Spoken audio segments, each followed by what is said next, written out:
Hello. Ayan, ngayon mag-start na tayo ng ating acrylic painting again. Ang gagawin ko ay flip cup. Matagal ko na rin hindi nagagawa to. Kasi alam nyo na, nag-uulan dito sa Canada. Gaya, ang gagawin natin ay flip cup. Okay. Mix lang muna natin ang ating color. 6 color combination ang gagawin ko.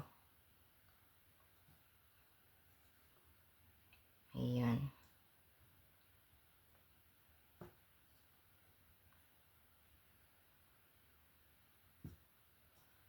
Medyo naano ng ating pangkulay sa tagal nang hindi ko gagawa ng ating mga paintings. Kasi pag may time, nakakalabas, pagka good ang weather. Pero pag ganito, hindi ko na inaanong lumabas pa. Alam niyo na, katawan ko, hindi na ganun kalakas. 68 na tayo. Ngayong September. Ayan. Atin ang anuhin. So ngayon dito ay sobra ang hangin at ulan sa Canada. Grabe. Parang may bagyo ba dito?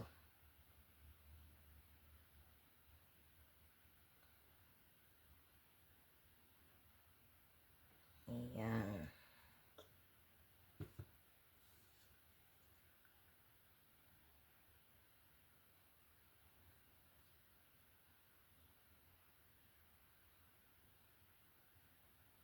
Siguro tama lang to. Palit lang naman ng ating canvas kaya okay na yan.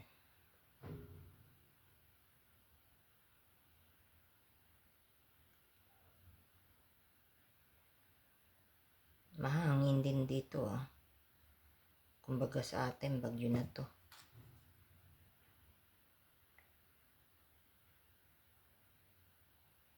Kaya ingat-ingat. Alam ko sa atin tag-init na. O magbabagyo na rin sa atin. Dahil June. Alam niyo na.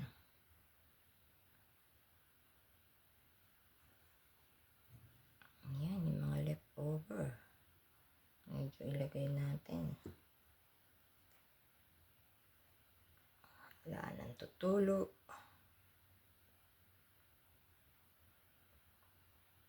I think that's it.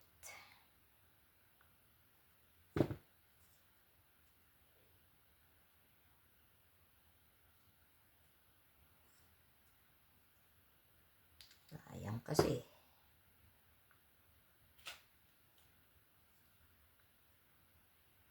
Yan na. Okay, ngayon, gagawin natin ay flip cup natin. Itataas natin to.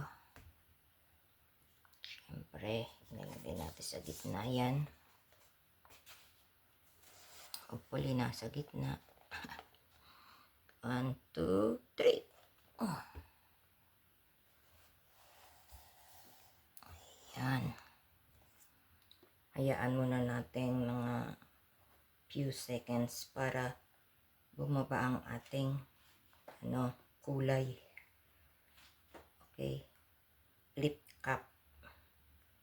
Nag-aral lang naman ako ng konti sa mga acrylic dahil lang sa YouTube. Alam niyo na, yan ang hobby ko noon mga kulay-kulay at saka mga painting. Okay, let's do it. Oh.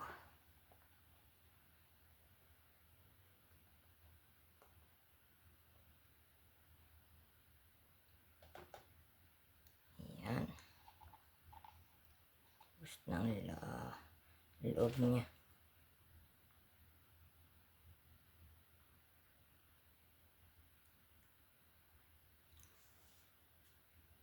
mas nangibabaw yung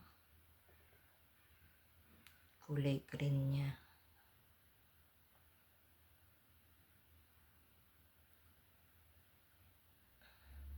Anuhin muna natin ang mga corners.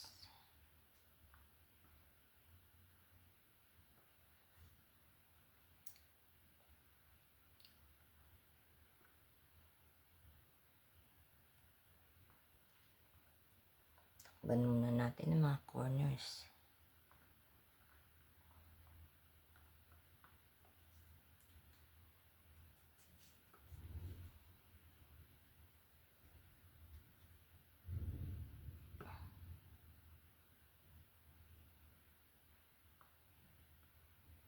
Ayan.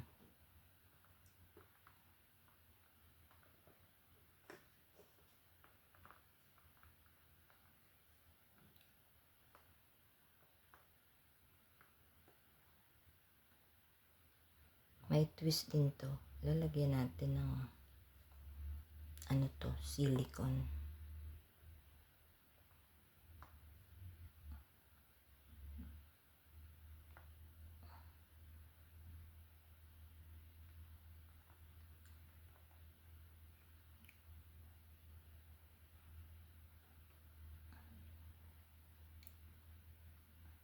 Ayan.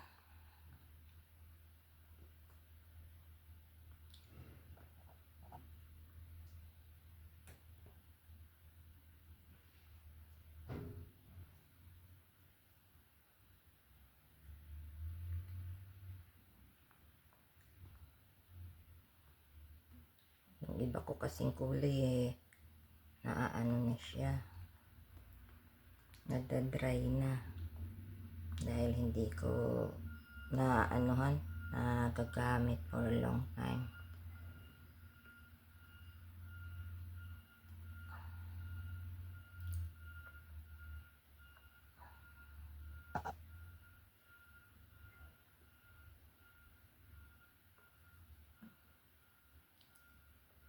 Maganda, para siyang nasa ocean. Kanta ka na naman ang ocean deep. Yeah. Cover natin ang mga side.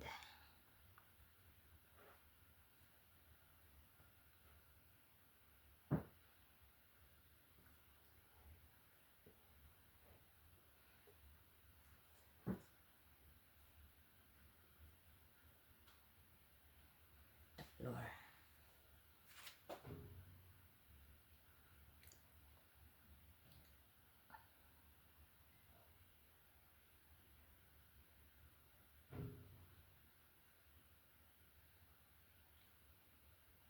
Yeah.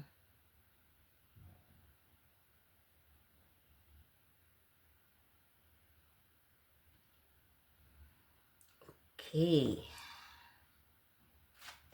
That's the next color. Pero kailangan nating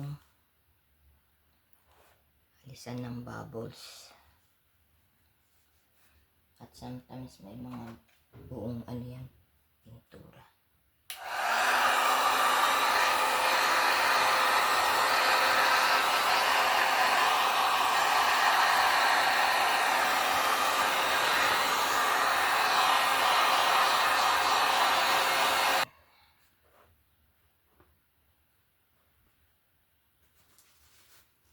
Andito ang ating silicone.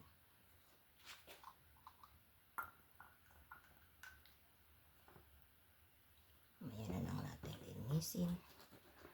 At ang toothpick. Ating ididip. Gagawa tayo ng konting flower.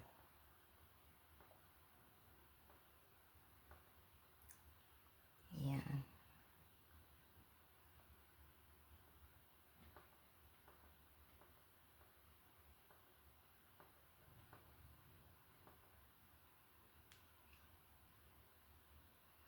Para lumabas yung iba pang kulay na nasa ilalim yan.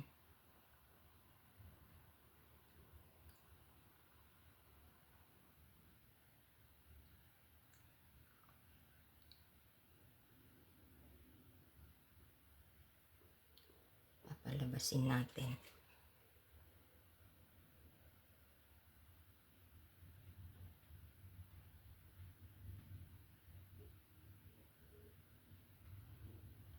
Kasi may mga iba-ibang kulay pa yan eh.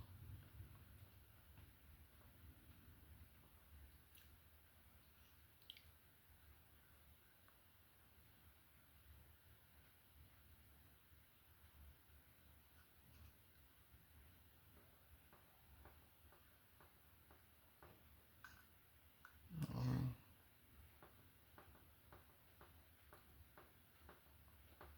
Kita niyo parang mga bulaklak.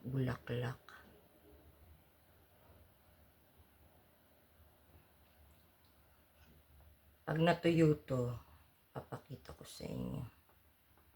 Sa Facebook ko na lang siguro maipapakita.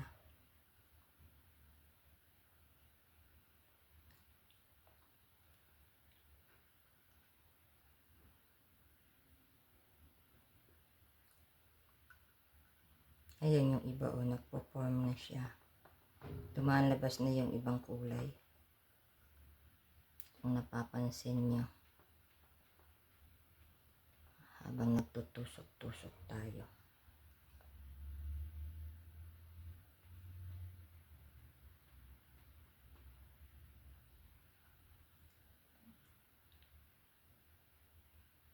Masaya talagang mag-painting. Kaya lang, hindi tayo nakapag-graduate dyan sa painting na yan. Hindi kaya ng budget ni Mother.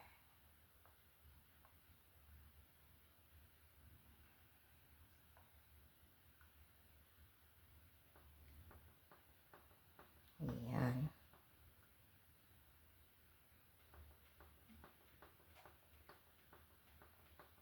Pero may pamangkin akong magaling siyang mga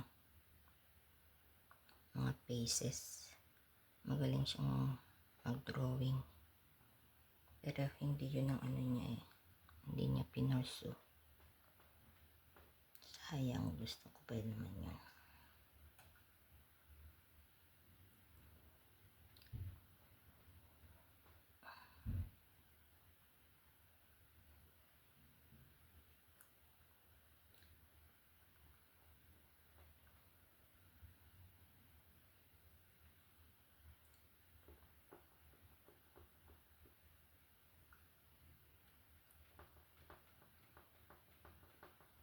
Ang mayaya maglalakihan.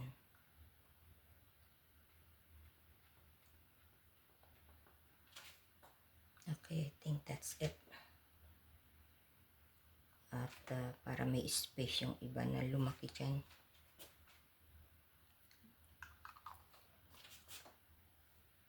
Let's do some cleaning muna.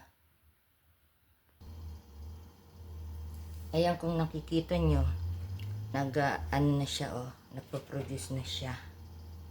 Lumalabas na.